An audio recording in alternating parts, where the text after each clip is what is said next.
Welcome to the Real News Network. I'm Paul Jay. The Bureau of Labor Statistics last week reported on the numbers of workers in unions. Let's just back up a step first. In 1955, 35% of workers were in unions. Most of those were private sector workers. Well, last week's report says that private sector workers were down as low as 6.6%. 35% of public sector workers are unionized for an overall rate of 11.3. One more time, 1955 overall rate of unionization, 35%. Last week, 11.3%. Now, in that same week, the Dow Jones Industrial Average on the stock market broke 14,000 for the first time in 5 years. The market's at a historic high. Now joining us to talk about all of this is Stephanie Luce. She's an associate professor of labor studies at the Murphy Institute, School for Professional Studies at the City University of New York. She's the author of Fighting for a Living Wage and co-author The Living Wage, Building a Fair Economy, and The Measure of Fairness. She joins us from New York. In fact, she's in Brooklyn. Thanks for joining us, Stephanie. Thanks for having me. So let's focus on the main number here, which is from 35% in 55 down to 11 and change now. That's a rather drastic decrease. Why do you think this is happening?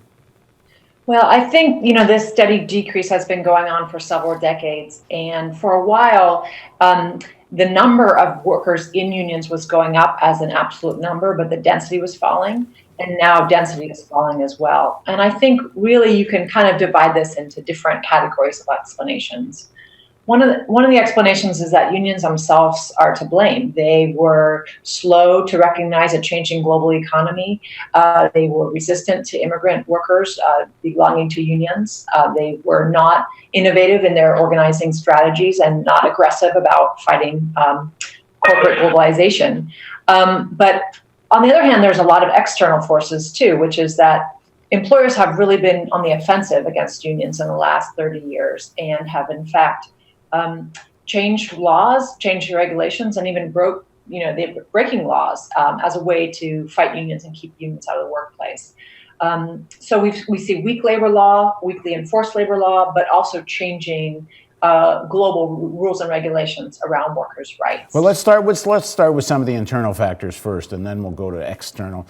I mean, it seems to me one of the internal factors is that the leaders of many of the major unions get paid very, very well. I mean, some of them are in the $200,000-$300,000 mark, plus they get all this expense accounts. You can often run into leaders of major unions eating steaks, $40, $50 steaks and such for lunch. And I've seen it. This isn't just some stereotype. And frankly, it's their argument as well. People that run businesses, live this way. Why shouldn't the leaders of workers live like this? But that's exactly the point, is they started living and thinking like people that run businesses. Right. Yeah, there's no doubt that we've had bureaucratization and some corruption and a greater hierarchy within the labor movement. That certainly is a problem. There are a lot of unions that are not really democratically run. They don't really involve their members. And I think that for some people say, well, that should suggest that we don't need unions or unions are outdated. I often say, well, that's also true in Congress. We see a lot of members of Congress, engaging in corruption and not so democratic, but we're not necessarily calling to abolish Congress, right? We're calling for reform and revitalizing to make it more democratic and more engaging. And I think the same is true of unions, which is that, unions leaders have had fault, but I'm not ready to give up on them as institutions. I think they still represent one of the only chances that workers have for democratic voice in the workplace. Well, I think one of the numbers in a recent blog you wrote, I think is important, which is the average union member earns 27% more than the average non-union member. So, I think that shows that, whatever the weaknesses of our unions are, they're still it's a hell of a lot better being in one than not being in one. But in some ways, has that not also been part of the problem, which is for, post-World War II, there was a kind of a gravy train, especially for the upper tier of workers like auto workers and workers in transportation and critical sectors of the economy, where they got very significant wage gains. It wasn't just the union leaders. Many of the workers were doing very well. It wasn't unusual to have a couple of cars and know you could afford university and all the rest. But they didn't give a damn about all the unorganized workers and some of the other sectors of the economy. They kind of were just looking after their own people. And then one day they look around and they find out, oh, we're next. Well, I mean, I think on the first part is that, yes, unions led to, workers getting a decent income and having some stability, maybe buy a home and send their kids to college. I don't know that we want to, I don't know that I would critique that as too high, because I think workers were getting a share of what they were producing. But on the second point, you're right. They should have been aggressively trying to organize more workers, getting non-union workers into unions, keeping ahead of what's going on in the economy in terms of changing industries and sectors. And I think not enough of them did that. I wouldn't say no one was doing that, but certainly not enough. And they, for the most part, got lazy and behind the trend and didn't keep up with where the economy was going. Yeah, I mean, I think it's important. There are some unions that are actively organizing and a few unions that are quite militant about their own members and reaching out to others. But I would say the majority have not been. Although now that they're being targeted, I mean, maybe you could see a kind of turning point with Reagan and the air traffic controllers. Since that point, it's sort of the guns have been pointed at some of these stronger American unions. Again, before we get to external factors, let's talk a little bit about the politics of this. I mean, part of the issue is when there's been Democratic Party governments, either at state levels and nationally, the unions don't seem to have used the clout they used to have to get legislation that might have made it easier to organize unions. And now that they're so weak, they don't have much clout. Yeah, and in fact, even going back to when they were stronger in the 1970s, we had Jimmy Carter in office, and the Democrats controlled everything, and yet unions were not able to win major labor law reform. So I think that the Democrats have really not been the friend of labor that unions might think that they are. It's not that union leaders are all stupid, but they also realize that they don't have a real exit strategy in this political system. So they've aligned themselves with the Democrats, and for the most part, that's been a losing strategy. I think that it didn't work so well even in the 70s when we were strong, and today, as you just said, it certainly is not a way to win any major reform. I think that unions have to seriously rethink their allegiance to the Democratic Party. If it's not realistic to start their own party, they could at least think about withholding their contributions in terms of money and time that they give to electing Democrats over and over again, who turn around and sometimes stab them in the back. This number stands out for me, that unionized workers make 27% more than non-unionized workers. Why isn't that fact better known? Like, instead of spending all these millions of dollars of union money promoting the Democratic Party, why don't they spend millions of dollars promoting the fact that unionized workers make more than non-unionized workers? Because I don't think most non-unionized workers know that.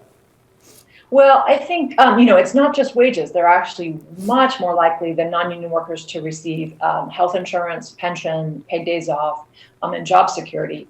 And a union contract is one of the only ways that workers have to gain any kind of job security in our employment at will system. I think there's a little bit of a double-edged sword there, which is sometimes by promoting that union workers do better, they're afraid that they make themselves more of a target from employers. Like, if they highlight how much they provide to workers, then does that in fact make unions a greater target? I think that's a mistake, because they already are a target. Employers certainly know this themselves. But another interesting point, though, that I want to highlight is it's not just that union members make more money than non-union members, but a lot of research suggests that having greater union density actually brings up the economy as a whole. So it's good for even non-union workers when there's greater union density. Some research by Bruce Western at Princeton, he estimates that about 20 to 33% of the growth in inequality in this country is because of the fall in union density. And he says that what unions did is create a general sense, a norm of equity, a general sense of wage fairness. And what unions do is also reduce inequality between workers. They actually reduce discrimination, for example, between male and female workers, or between white and black workers. So there are lots of positive benefits of unions that help not just workers, but the economy as a whole. There's quite a deep-seated feeling, though, amongst unorganized workers, that organized, unionized workers, higher paid unionized workers, is pushing work outside the country.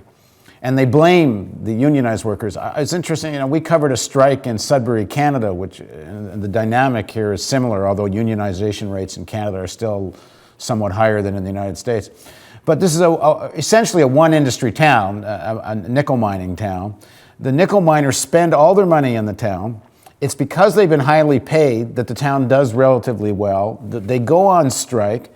And I think, I can't give a scientific take on this, but a majority of ordinary people in the town we talk to were actually blaming the workers for wanting to be highly paid, even though they're spending the money in the town, because the company's threatening to go get the nickel somewhere else in the world, which is kind of funny because obviously they wanted that nickel. But this division between organized and unorganized workers, I don't see the unions actively fighting it, because even in Sudbury, the union wasn't doing that much public relations work to make people understand why that's good for the town. Well, I do think some unions are trying. Some unions are active in things like living wage campaigns and labor community coalitions to help, low-end workers. But I think, you're right that they need to do a better job of explaining what's going on. I mean, what's interesting is a lot of the drop in unionization in the last year was not because, some of it's jobs moving overseas, but a lot of it is in the public sector. These are not jobs that are moving overseas. This is just, governors attacking workers' rights to form unions. Another huge drop in unionization over the last several decades is in construction. Again, these are not because the employers moving those jobs to China. These are the same jobs. They're staying here in the United States, but they're being converted to non-union jobs. So I think you're right. We need a better story and understanding of what's going on in the economy, and that it's not just an inevitable result of globalization that unions are going to die off.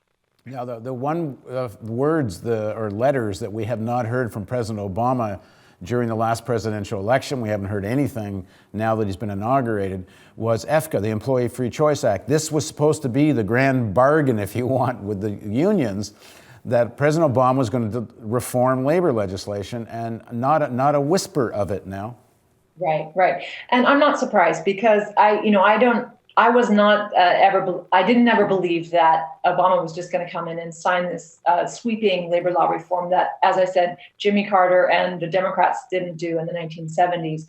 I don't think we're going to see any kind of wide-scale reform like that without massive social protest. I think the unions were grossly mistaken to think they were going to get something in through backdoor channeling, lobbying, or whatever it might be, instead of having massive sit-downs or people marching in the streets or other forms of social protest. And I feel Obama himself even kind of made that comment when he was first elected, but the unions really didn't pursue that avenue. Right. Well, thanks for joining us, Stephanie. Thank you so much. And thank you for joining us on the Real News Network.